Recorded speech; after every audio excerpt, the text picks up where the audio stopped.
যৌন, এটাকে আমি পেশা বলতে রাজি না। যদি এটাকে পেশা হিসেবে স্বীকৃতি দেওয়া হয়, তাহলে আপনি কি আপনার ঘরের মা বোনকে এই পেশায় পাঠাবেন? আপনার স্বামী, আপনার ছেলে এই পেশা গ্রহণের জন্য সেই নারীদের কাছে যাচ্ছে, সেটাকে আপনি মেনে নেবেন? যৌনকর্মীদেরকে শ্রমিক হিসেবে স্বীকৃতি প্রদান। এখন বিষয়টা প্রথমত আমাদের কাছে খুবই মানবিক দৃষ্টিকোণ থেকে, মানবিক দৃষ্টির দিক থেকে মনে হচ্ছে যে এটা খুবই যুক্তিযুক্ত। এখান থেকে আমাদের যৌনকর্মী যারা আছেন তারা অনেক বেশি লাভবান হবেন। কিন্তু এখানে কিছু প্রশ্ন থেকে যাচ্ছে। প্রথমত, যারা আমাদের এখানে যৌনকর্মী আছেন তারা কি স্বেচ্ছায় এই পেশায় আসছেন? সেটা কিন্তু আমরা এখানে তাদের যেই প্রতিবেদন তার উত্তর কিন্তু এখানে আমরা পাইনি।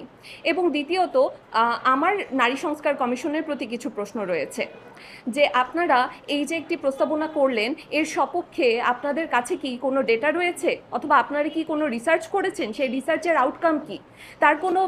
তার কোনো কিছুই তো আপনারা আপনাদের প্রতিবেদনে উল্লেখ করেননি। আচ্ছা, এই প্রশ্নগুলো বাদ দিই। এবার যদিও আমাদের অনেক সময় স্বল্পতা ছিল, যার কারণে আমরা ফিল্ডে যেয়ে আমাদের কোনো রিসার্চ করতে পারিনি, তবে অলরেডি বেশ কিছু রিনাউন্ড মিডিয়ার যারা তাদের ডকুমেন্টারি প্রকাশ করেছে এই টপিকের উপরে, তাদের বেশ কিছু বিষয়ের উপরে আমি আলোকপাত করতে চাচ্ছি। স্পেশালি এই মিডিয়াগুলোর মধ্যে রয়েছে বিবিসি, সিএনএ, আল জাজিরা।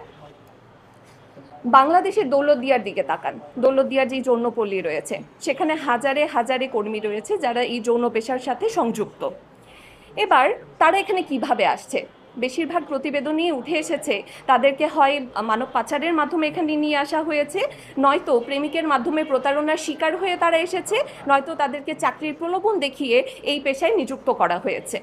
এবার আমি ধরে নিলাম যে তাদেরকে এখানে এই পেশায় নিযুক্ত হওয়ার পর তাদেরকে একটি সুস্থ এবং স্বাভাবিক জীবন দেয়া হচ্ছে, কিন্তু আদৌ কি দেয়া হচ্ছে? মোটেও না। তাদের উপরে চালানো হচ্ছে পাশবিক, শারীরিক এবং মানসিক নির্যাতন। প্রথমত আমরা যদি দেখি, তাদের এখানে যারা কিশোরী যারা আসছেন এবং শিশু বয়সে যারা আসছেন, তাদের গড় বয়স থাকে 14-র কাছাকাছি।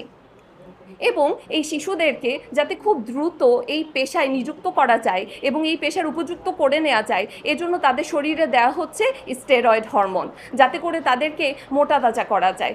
মনে হচ্ছে সে যেন মানুষ নয়, সে যেন এক পশু। গরু মোটা তাজাকরণের এক অভিনব প্রক্রিয়া। এরপরে আমরা যদি তাকাই, তাদের উপরে আরও বিভিন্ন ধরনের শারীরিক নির্যাতনের খোঁজ আমরা পেয়ে থাকি। বিভিন্ন ধরনের ক্লায়েন্টের সামনে তাদেরকে জোরপূর্বক উপস্থাপন করা হয় এবং উপস্থাপনের পরে তাদের উপরে চলে শারীরিক বিভিন্ন ধরনের নির্যাতন। নিজের সম্মতির বিপরীতে যে তাদেরকে এই কাজগুলোতে লেগে থাকতে হচ্ছে, শুধুমাত্র তারা পরিস্থিতির শিকার বলে। কিন্তু এই পরিস্থিতির শিকারকেই আজকে তাদের পেশা হিসেবে তাদের উপর এক প্রকার চাপিয়ে দেওয়া হচ্ছে। আচ্ছা, এই তো গেল আমাদের দেশের অবস্থা। এবার আমরা বাইরের দেশগুলোর দিকে তাকাই। বাইরে যেই সকল দেশে এই যৌন যেই পেশা, এটাকে হচ্ছে স্বীকৃতি দেওয়া হয়েছে, স্পেশালি জার্মানি এবং নেদারল্যান্ডে, সেখানে কি অবস্থা? খুব মনে হয় যেন তাদের উন্নতি হয়েছে, মোটেও না। সেখানে এই ধরনের আইনের বৈধতা দেওয়ার পরে দেখা গিয়েছে সেখানে মানব পাচার বেড়ে গিয়েছে, সেখানে নারীর উপর সহিংসতা আগের থেকে বহু গুণে বেড়ে গিয়েছে এবং অন্যান্য অপরাধ কর্ম তো তার সাথে যুক্ত রয়েছেই। তাহলে এবং তারা এখন দেখা যাচ্ছে যে এই আইনকে বাতিল করার জন্য উঠে পড়ে লেগেছে।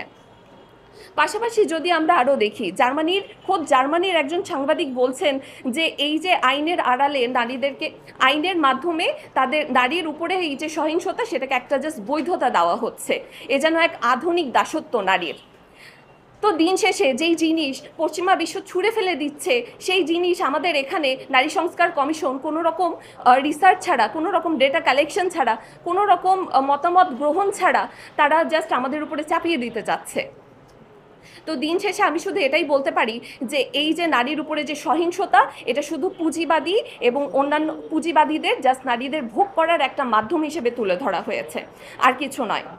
এবং পাশাপাশি আমরা যদি দেখি যে এটা নারীদের প্রতি যেই সহিংসতা এবং জুলুম হচ্ছে, যেই নারীদের প্রতি যেই শোষণ হচ্ছে, সেটাকে জাস্ট একটা পেশার নাম দিয়ে সেটাকে বৈধতা দেওয়া হচ্ছে, যেটার কোনো অর্থ আসলে থাকে না।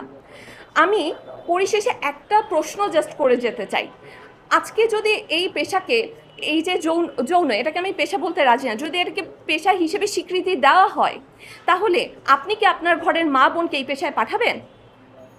আর উল্টোভাবে আমি যদি দেখি, আপনার পরিবারের আমি এই দুটো প্রশ্ন রেখে আমার বক্তব্য আজকে শেষ করছি। আমার টিমমেট বাকি বিষয়। ইসলামে ডিভোর্সের পরে কে কতটুকু সম্পত্তি পাবে সে নিয়ে কোনো সুনির্দিষ্ট নীতিমালা নেই।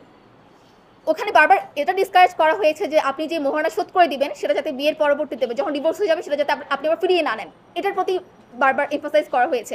মোহরানা শোধ করে দেওয়ার ব্যাপারে বলা হয়েছে, কিন্তু সম্পত্তি কীভাবে ডিভাইড করা হবে এই কথা কিন্তু ওইভাবে কোনো সুনির্দিষ্ট নীতিমালা নেই। আপনি 4 মাঝাবের দিকে দেখেন, সেখানে কিন্তু নেই। কিন্তু আপনি নিয়ে এসেছেন একটা ডিভোর্সের পরে যেই সম্পত্তি ডিস্ট্রিবিউশনের যে লটা, সেটাকে নিয়ে এসেছেন আপনি কি ইনহেরিটেন্সের ক্ষেত্রে। মানে কেন?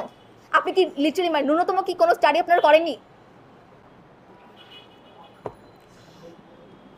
আমি আমার বক্তব্যের শেষ পার্টি বলতে চাই, দেখুন, যে সুপ্রিম পাওয়ার হোল্ডার তার উইজডম নিয়ে আপনি প্রশ্ন তুলতে পারেন না। আপনার যদি নতুন করে প্রস্তাবনা থাকে, আপনি রিসার্চ নিয়ে এসে এখানে ক্যাওস সৃষ্টি না করে আপনি সেটা উপস্থাপন করতে পারেন। কিন্তু আপনি বারবার ধর্মকে নারীর বিপরীতে দাঁড় করিয়ে, ধর্মকে প্রত্যেকটা ইনজাস্টিসের বিপরীতে দাঁড় করিয়ে আপনি এটা করতে পারেন না। আপনার সেই রাইট নেই।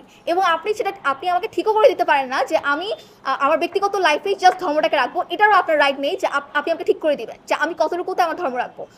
কারণ ধর্মই, আমি যে লাস্টলি যে ধর্মই আমাদের ট্রেডিশন, ধর্মই আমাদের কালচার এবং ধর্মই আমাদের জীবন ব্যবস্থা।